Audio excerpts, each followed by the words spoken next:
Have you ever felt betrayed by the people you trusted most? I was lying in a hospital bed, tubes in my arms, monitors beeping around me, when my grandson's text appeared on my phone. We changed the locks. This house isn't yours anymore. I stared at the screen for a moment, my heart skipping, but instead of panic or anger, I laughed. I laughed because I knew something they didn't. And I knew exactly what I was going to do. But before we continue, please subscribe and turn on the notification bell for updates. Let me set the scene. My name is Evelyn Carter, I'm 78, and I've lived in that house for over 50 years. Every corner has a memory, every floorboard a story. My late husband and I built it from scratch, poured our savings, sweat, and love into it. And now, suddenly, my grandson Michael, 45, and his sister Sophie, 42, decided that all of that could be theirs with a few text messages and a locksmith. They thought they could erase me with a simple act.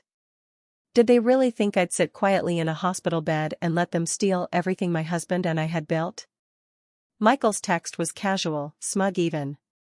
Those laughing emojis at the end, like a little cherry on top of betrayal. Sophie, I knew, was cautious, but she went along with him. I could almost picture them celebrating their victory, thinking they were clever. And yet, in that moment, I realized that the very thing they thought would destroy me, the locks, the doors, their sense of control, was exactly what they had underestimated. I replied calmly, but you forgot one detail. And immediately, Michael sent back more laughing emojis with a question mark. What are you talking about? Little did they know, the house they locked me out of wasn't really theirs at all, not in the way they imagined. There were secrets they couldn't see, corners they hadn't checked, and a legacy they assumed they owned. So I lay there, four in my arm, heart steady, mind racing. Because I knew that by the time they realized their mistake, it would be too late. This wasn't just about a house, it was about proving that experience, patience, and a little cunning can outsmart entitlement. And in a few hours, they would see that firsthand. But what they didn't know yet was how I had already started my plan, quietly, from that very hospital bed.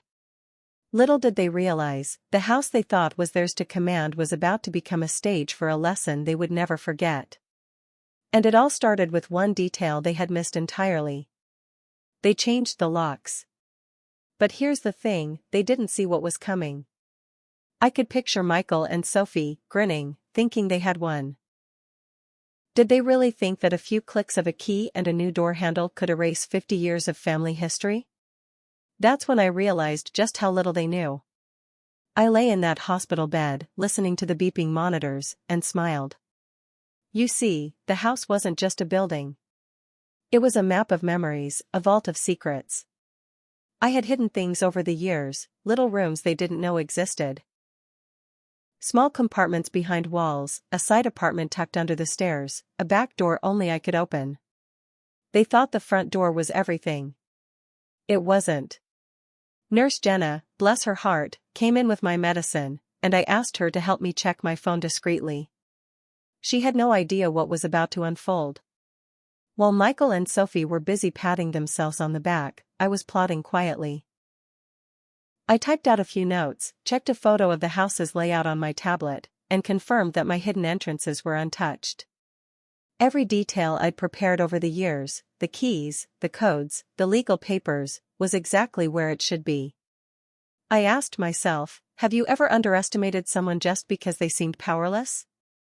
Because that's exactly what they did. They saw me hooked up to IVs, frail, and thought I was defeated. But power doesn't always show itself in strength. Sometimes it shows in patience, in knowledge, in timing. And I had all three in my favor. I sent another text to Michael, teasing just enough to confuse him, and I watched as his phone buzzed. Did he suspect I had a trick up my sleeve? No. He was too busy laughing at his own victory. And that's when I knew, by the time they realized what I had done, it would be far too late.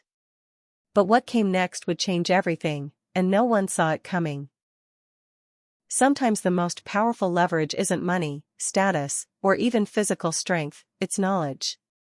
And I had plenty of that. From my hospital bed, I began piecing together exactly how Michael and Sophie had underestimated me, and why that one detail I texted about wasn't just a tease, it was a warning. The detail was simple but crucial: a part of the house was legally mine, hidden in plain sight through a trust I'd set up decades ago. It wasn't something they would find by changing locks or bragging on social media. They didn't know that the back apartment, the little-known annex I had kept for emergencies, had its ownership under my name alone. And they certainly didn't expect that I had stored all the legal documents, keys, and access codes in places only I could reach. I watched Michael's texts buzz across my phone, filled with smugness and emojis, thinking he had me cornered. I almost laughed aloud. Did he really think that by changing a few locks he could erase a lifetime of strategy, foresight, and preparation? I reached for my tablet and checked the home's security system remotely, a trick I had insisted the installer add years ago. Cameras revealed them moving through the house like they owned it, posing and laughing as though they had finally won. I asked Nurse Jenna to bring me a glass of water and subtly nudged her to move my wheelchair closer to the window. Through the blinds, I could see Mr. Thompson, my neighbor and longtime friend, stationed near the side entrance. He had been my lookout, my secret ally, and he nodded discreetly. The game was about to begin.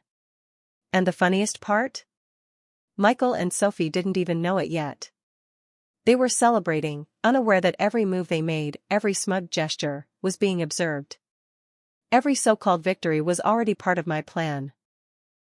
I texted Michael one last time before I left the hospital for a short walk, nothing suspicious, just a casual message. "Enjoying your new house?" I typed, my fingers steady. Did he think I was powerless? Did he really believe a few locks could define ownership? They were about to learn that control is more than doors and keys, it's foresight, cunning, and knowing every hidden corner. But the moment I arrived at the house, what I saw inside made my heart skip a beat. And it was more shocking than I could have imagined. They thought they had control. Every smug smile, every careless laugh, every "we finally did it" selfie, none of it mattered. Because control is an illusion, and I had a few tricks left up my sleeve. When I arrived at the house, I used the hidden side entrance I had installed decades ago. It was a small door, disguised as part of the garden wall, a detail Michael and Sophie never considered. They had changed the front locks, of course, but that was all. All their confidence was tied to one door, and they hadn't thought to check every corner. I stepped inside quietly, like a shadow moving through a place they thought was theirs. Inside, they were celebrating in the living room, acting like conquerors. Michael held a drink in one hand, phone in the other, boasting about how clever he'd been. Sophie giggled nervously, glancing around, but she didn't have the courage to question him. I let them stew for a moment. Let them feel safe. The irony was delicious. Then I pressed play on a pre-recorded message I had prepared weeks ago, knowing the moment would come. Michael and Sophie froze as my voice filled the room. "Welcome home, kids. Did you miss me?" Their faces turned from triumph to confusion, disbelief spreading like wildfire. They didn't understand. How could I be here? How had I gotten inside? I walked through the house slowly, letting them see every hidden compartment, every secret I had preserved. Family heirlooms, documents proving the trust, and keys that gave me complete access, all reminders that the house was never just theirs. Michael's smugness faltered, Sophie's panic grew. I smiled quietly. They had thought ownership meant changing a lock. I had just shown them it meant far more. And just when they thought they could recover, I revealed the ultimate twist. A hidden vault they never knew existed, containing documents and treasures that proved beyond doubt that the house had always been mine in ways they could never challenge. The air in the room changed. Michael's face turned pale. Sophie's hands trembled. They had thought this was a victory, but it was a lesson. But the moment wasn't over. What came next would leave them questioning everything they thought they knew about me, about the house, and about what it really meant to inherit something.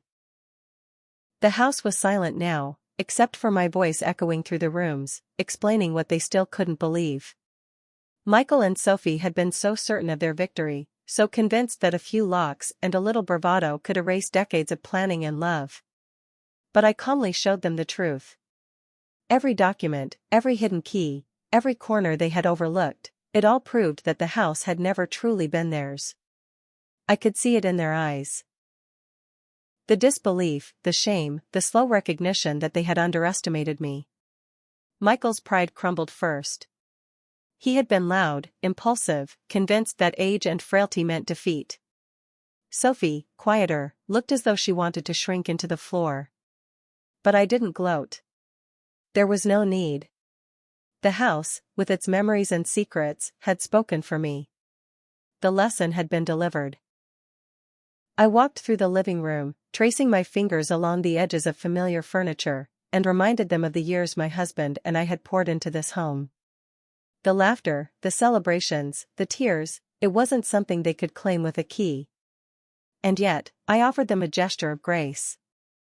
I left them a small token, a reminder that family and legacy are about more than locks and legal papers. You can't force respect or love, but you can demand acknowledgement. As they absorbed everything, I realized how empowering it felt to reclaim what they tried to steal. Not with anger, not with force, but with patience, knowledge, and foresight. The house had become a symbol of that power. Michael and Sophie had been handed a harsh but fair truth: control is not about the doors you lock, it's about the preparation you make when no one is watching.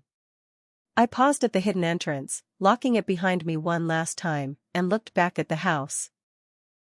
This was my victory, yes, but it was also a reminder to everyone watching: never underestimate those who seem powerless. Because sometimes, the quietest victories are the ones that leave the loudest echoes.